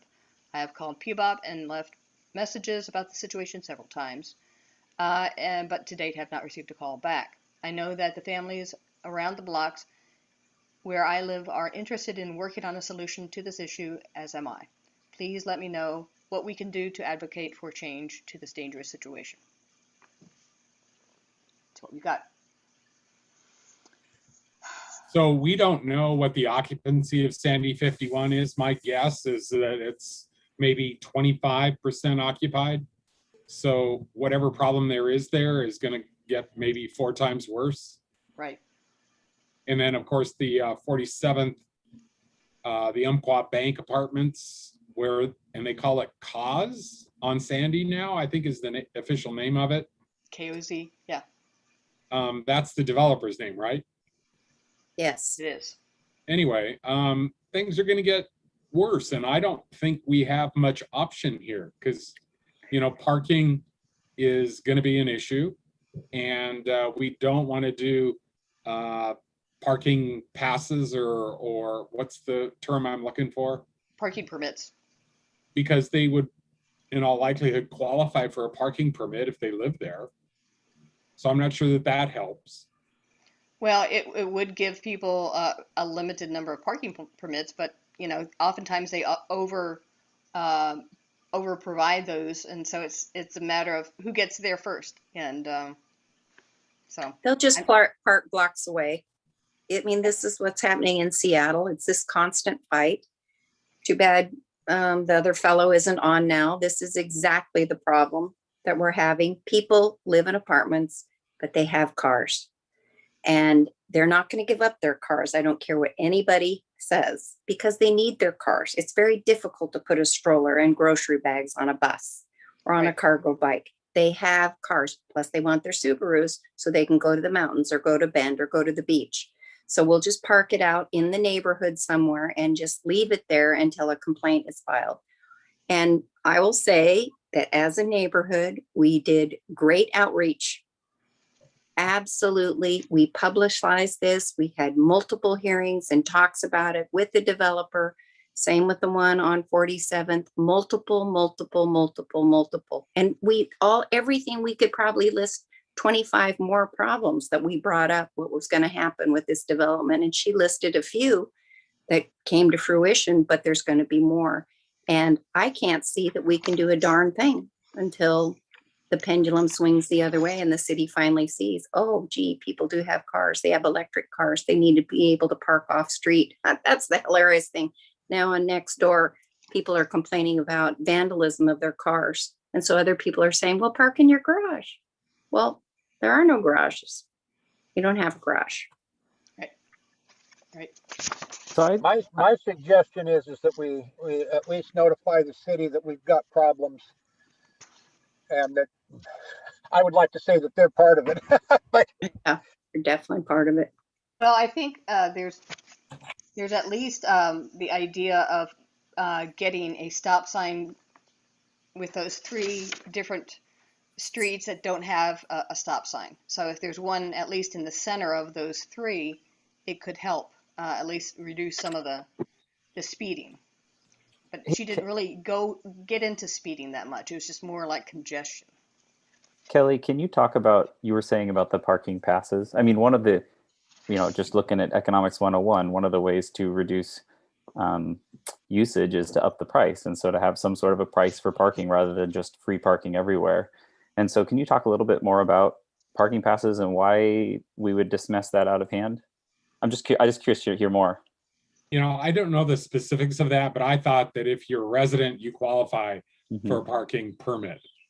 And So it's not going to solve the problem, giving a and parking these permit. people would qualify for a parking permit. Are they Why do all we keep free? wanting to tax people more because they have a car when the bicyclists ride for free? And I mean, the idea for parking permits is to get people from out of the area from parking there. Where they've been successful is in areas like Goose Hollow and other places where they give priority for residents, and then they don't want people that are trying to catch TriMet or the Max train or whatever and parking there. Or maybe they're trying to park in a neighborhood and then walk across the bridge to get to work. So So these I are don't like think unlimited free local ones. Is that what you're talking about? Pardon me? Are these like unlimited free parking permits is what you're describing? I think so, but I haven't done any research there. This is No, just they're not. They're set by a committee. And in Northwest Portland, they're, I think, a couple of $100. Yeah. I'm just wondering if maybe that there is something to that idea of having a price tag on the parking permit so that Let's have a people, price tag on the bicycles. Well, On the wait, bike lanes. but Terry, regarding parking per se is I what know he's it, I know it, but it's you keep charging the car owner, and they pay for everything else, and that is, to me, discrimination. I would have to respectfully disagree with that because there's not a bike on the side of the road taking up a parking spot for free. How And much so, did the Flanders Street Bridge cost? How much is the Blumenauer Bridge costing? right, and it's part of a vision to try and have fewer parking Yeah, but problems the because bicycles aren't paying for it. Terry, They're can I they're finish the for a second, primary bud? users. Okay, we can agree to disagree if that's okay for tonight. That's fine. That's fine. But I'm Okay, going to have to but go here really quick. okay, well, we've got 15 minutes left in the I meeting. don't have 15 minutes Well, of battery I time. would suggest, I would make a motion to indeed write to the city and question about the stop signs I'll second it to see if that could help the issue. and Okay, bring it up. And we'll bring it up again at the next meeting. Kelly, can you take on that issue if it's passed? do we know where they want stop signs? It's in the letter. Oh, It's in the okay. letter. So there's a motion and a second to address the need for another stop sign. Yes, Jenny? What's the, I know Terry's got a battery life issue, so maybe we could talk, one of you could call me offline, but what's the process for stuff like this? Like, so this person wrote in and then we're talking about writing a letter to the city. Is there like a formal process that the city has that we can engage with as a neighborhood association to try to make this stuff that's important to us happen? Or, do these letters just kind of go into a vacuum when you send them to the city or what? There's two different ways. One is to write an actual letter, and there's another is an online comment with Pbot that you can put a request in to deal with a process or deal with needing a stop sign or That's like the different things. the 823 safe. Yeah. And then following up, that's the key thing, is to follow up. That's what Ed was great about, engaging and then following up and following up and following up until they do something. Right. So is there a formal process that the neighborhood associations have? Like, does this have a louder voice coming from the neighborhood association than an individual person, or? That's a good question. It's hard to know if the neighborhood associations actually carry any water now with the city. I like to think they do if there's more than one person. I personally would love to have more conversation with the neighbors in this area before we go ahead and say we need to have a stop sign, and not just get one voice. Yeah, I would agree, and maybe like other isolate what. Sorry, I'm totally sick. Isolate what other locations might be key that we want to rally around in terms of traffic calming type things like stop signs and stuff. Yeah, my deck is really full as far as I got lots of letters to write right now, and it took me 2 days just to pull this packet together, and it's like a 20 hour a week job doing the stuff I'm doing, volunteering. So it's like, I don't have the time. Unfortunately, traffic calming is not going to change the parking situation. Right. And it's PBOT that's going to have to make the determination for the stop sign. So that if they could just come out and take a look while we survey other neighbors. Why you know. don't I volunteer to meet with Sue and have her invite some neighbors, and we'll do a little walk of the neighborhood. Sounds And then I'll good. report back next meeting. Hey, Kelly, can you invite me when you decide? I'd love to come. No, I don't like you, Zach, so I'm not. Oh, Sure. Touche. Will you bring the beer? But Deal. Kelly lives right bring the in that cruises. area. I really think that the people of the area are the ones that have the greater voice here. Sure, but I think Zachary should be a part of this if he wants. Well, if they want to, but Absolutely. I'm just the teasing. voice is the affected people. I just kind of want to see how it works. I don't need to say anything. I think everyone should show up if they want to. You know, the more the merrier. I think the more eyes on the situation, the more ideas might come up, and we might come up with some good ideas. So I don't disagree with that. I'm just saying the people who are affected tend to have the greater voice because they live there in the neighborhood and they're the ones that are greatly impacted. and then you might just say that, you know, the people that are in the apartments are the most affected. And they can might come and talk. outnumber the existing residents. I don't know. They can So, come. I'm just being devil's advocate. So They live there. That's what I just said. The area, people of the area are the ones that have the greater voice. yeah. Is there a contact we have with the apartment complexes that we could reach out to the people who live there and say, extend an invitation to a walk?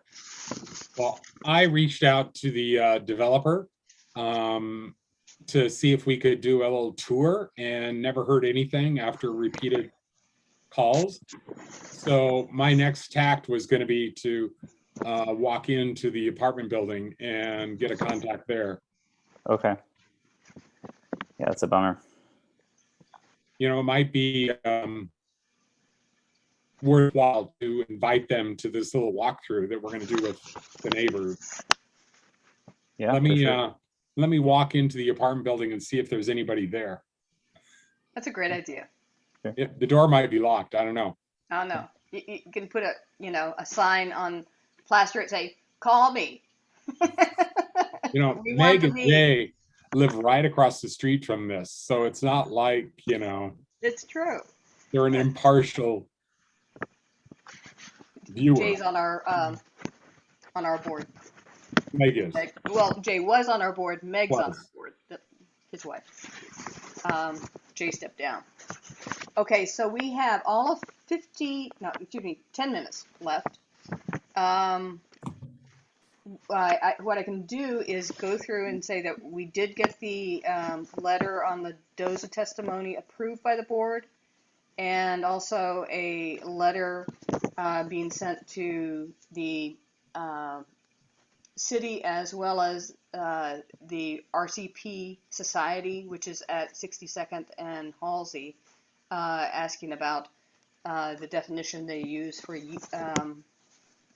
Unit. Unit, yes, which was the question, because those are micro-housing units there. Right.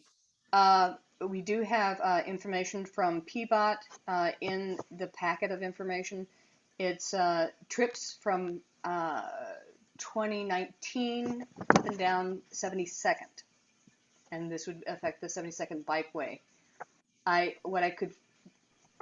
calculated was about 1,200 trips per day would have to be moved to other locations going north and south on 72nd if they changed the trip just to one direction. Excuse me. So I'm thinking of the northbound trips. Yeah, there were over 1,200 trips. Right, and so those northbound trips, the next alternative place they can use is 61st, which is Snake Hill. or 60th. So it's unlikely that people will go all the way to 82nd.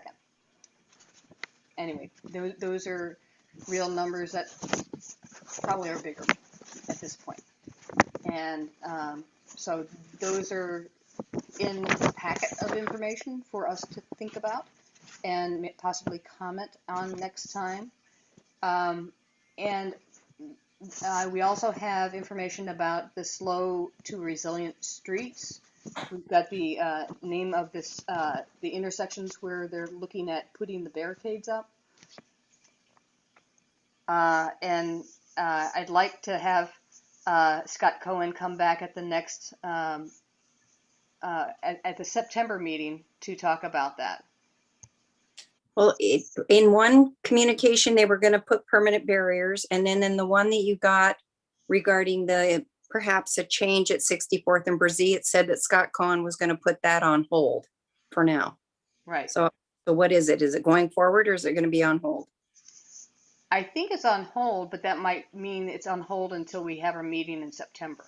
I see. Well, I specifically asked that the barriers and the 64th project, 64th and Brzee project, coordinate their efforts and come together to us with one.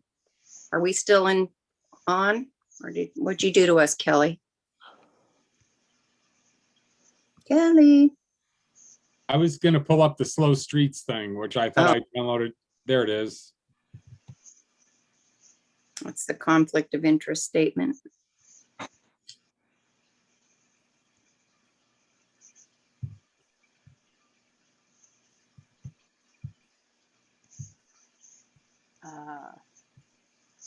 Oh, this was perhaps some ideas for that intersection. Those are all ugly. Again, we don't have one person from that area on this meeting, to my knowledge, unless they're on YouTube.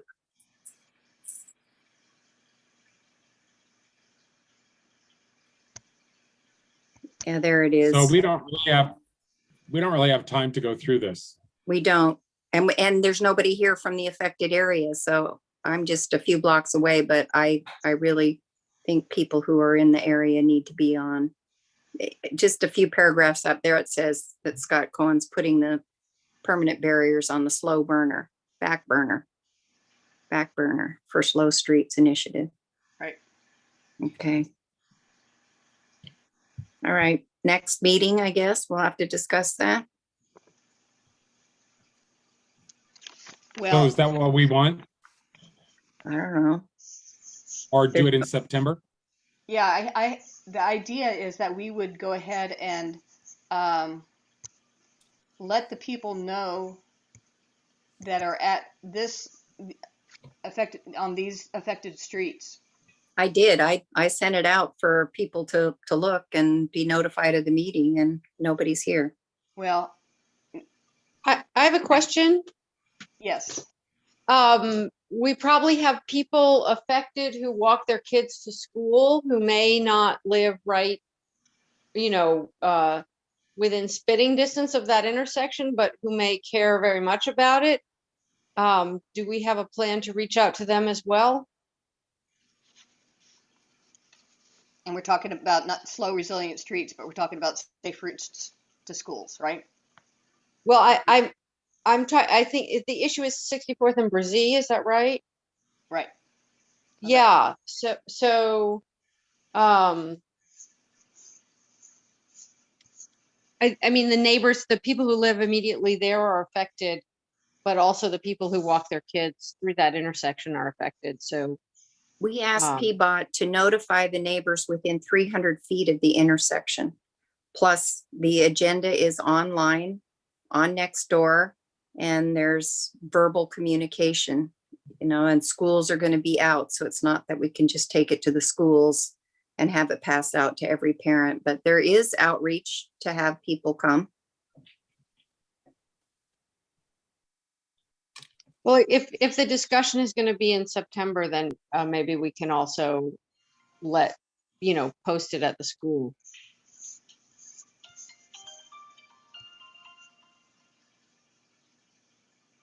I'm sorry. So what's the plan?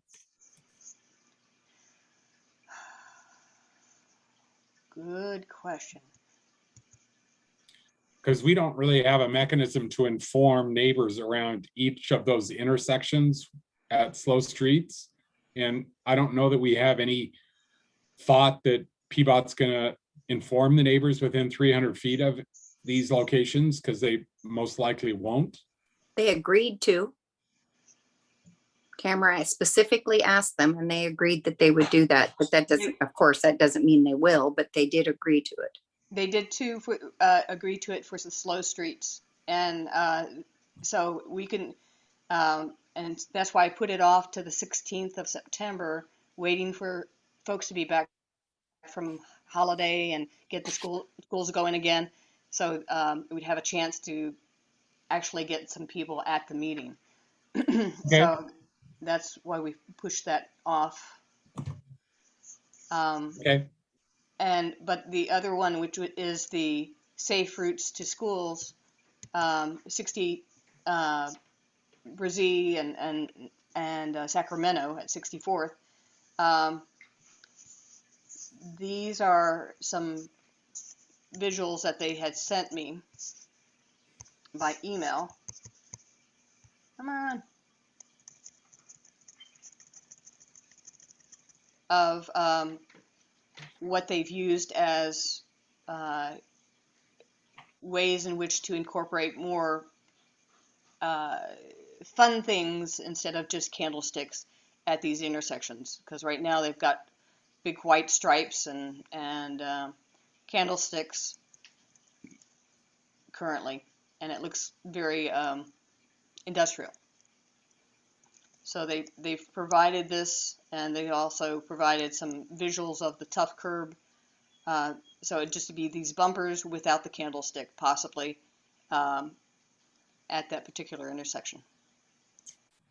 I'm pretty new here, so I don't have a total historical account, but I'm hearing kind of an ongoing underthread of kind of frustration and how to get all the stakeholders to the table. And one of the things that's in the things that we read at the very beginning, that Sharon read at the very beginning, was how do you make sure you know that people are at the table? There's a diverse set of people at the table. So correct me if I'm wrong, but it sounds like that's something maybe we need to tap into some expertise or have a conversation about with people who do know. I think it was Libby suggested she had some expertise in this, is how do you get people to the table? Because if a 7 o'clock meeting once a month on Thursday it doesn't work, and it traditionally hasn't worked, maybe we need to go back to the Blackboard and figure out how do we engage people more? I think that's kind of what Stephanie was alluding to as well. It's not going to happen right now at 9 o'clock tonight, but it seems like maybe we should put that on the agenda as trying to actually address that problem, have some systems to address that problem. Yeah, and I agree. Well, it's always good to do more outreach. We know that. I was an outreach worker, a professional outreach worker. I know I've walked the streets and done it. I can tell you, in our defense, we have made great strides at outreach. Not perfect strides, but great strides. And we'll continue to do that. Are we going to get every diverse group at the table for one particular subject? No, people only come often for only subjects that matter to them, that really impact them in their own lives.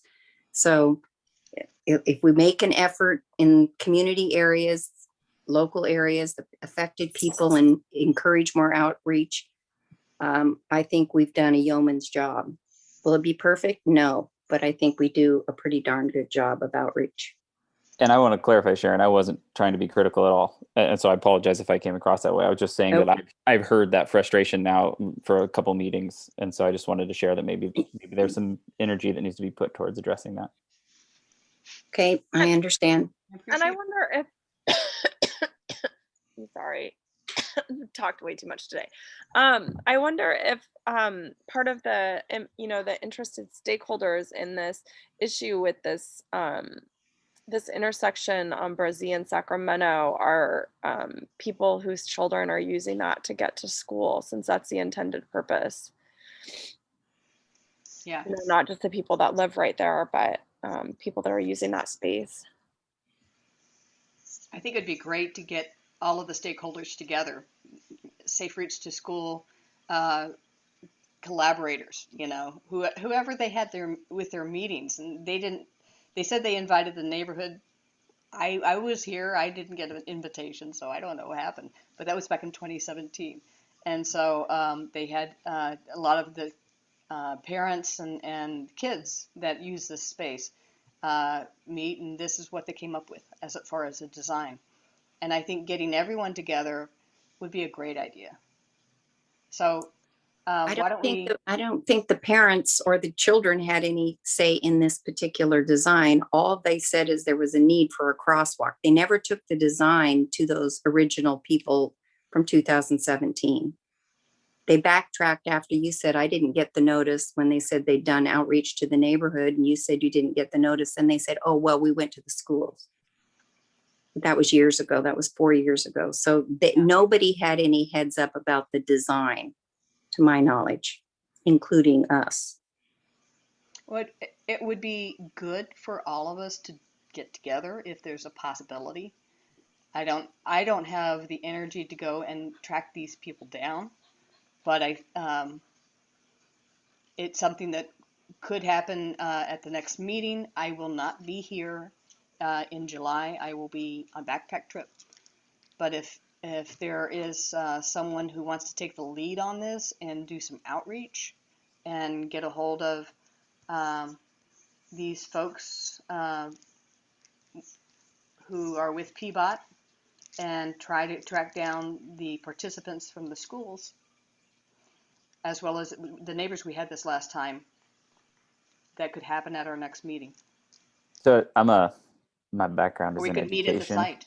Yeah, my background's in education. I would suggest we try definitely not to do that in July. We just won't have any success tracking down folks. They're tired and had a long year. So I do like someone had suggested it maybe bump into August or September and then creating a real plan. And I do like your idea of meeting at the site, have a pizza party or whatever, like provide some reason for people to show up and have a good time and have a positive experience. So just food for thought. It's good. Okay, so do I have a motion to set this over to what? September. And then let's make a plan maybe on how to actually what it looks like in July. So we do some planning in the next month and then we do it in September. Does that sound good, Sharon? Sounds fine. Sound good, Kelly? You're in charge of that meeting. Yeah, I'm good with that. Okay, so we have a motion and a second. All those in favor say aye. Aye. Aye. All those opposed, same sign. Okay, we're past 9, and I would entertain a motion to. No, not yet. Do you want to meet in person in July or August? I won't be here in July. August, I wouldn't mind meeting in person. Where are we meeting at? Well, we could do it at the Early Head Start if we reach out to them. Will they be burning a body then? Doing what? Will they be burning a body then? Will we be inhaling cremains? Is nearby. Yeah. Thank you, Sharon. That's a toxic place to meet at, I'll have you know. I've decided it. That's toxic. If I was just wondering, some sort of, I don't know. If it's burning a body over at the school. Okay. No, Burning Man. If it's just the committee, we could have a meeting at somebody's house, but we have to officially invite the public to this, right? Has to be accessible. So it has to be accessible ADA wise and to the public. So I don't forget that. Food for thought, maybe doing it somewhere in the middle. I'm thinking somewhere near the middle of the neighborhood association is probably Rose City Park, and that would be very visible. And neighborhoods, people are out there barbecuing tonight. We could say, maybe, what are y'all doing? And we could tell them. Maybe that's how we recruit people, is just be outside and say hi. Maybe it's not so good in December, but it's pretty good in the summer. Yeah, but we have visuals that we show and sometimes presentations. So we need AV. Gotcha. And having YouTube has really provided an opportunity for people who can't physically show up. So I don't know. I might even move to Okay. have Zoom meetings forever with Okay, we're going to YouTube. talk about this in July, and we're going to decide it because Tamara's not going to be there, and we're going to make all kinds of decisions that affect Tamara. It's going to be great. You're gonna have so much fun. Yeah. So do I have a I move that we adjourn. a second? Quick question. Is there anything really important left on the agenda to look at? Like the Vicariate or any other construction projects? No, I put another call into Father Fahm, I think is his name, and he's at a retreat this week, and he promised to call me next week. Okay. All right. I second the motion. All those in favor say aye. Aye. All those opposed, same sign. Okay. Thank you, everyone. Appreciate So you. long. All right. Bye. Thank you, Bye-bye. guys. Bye. Bye.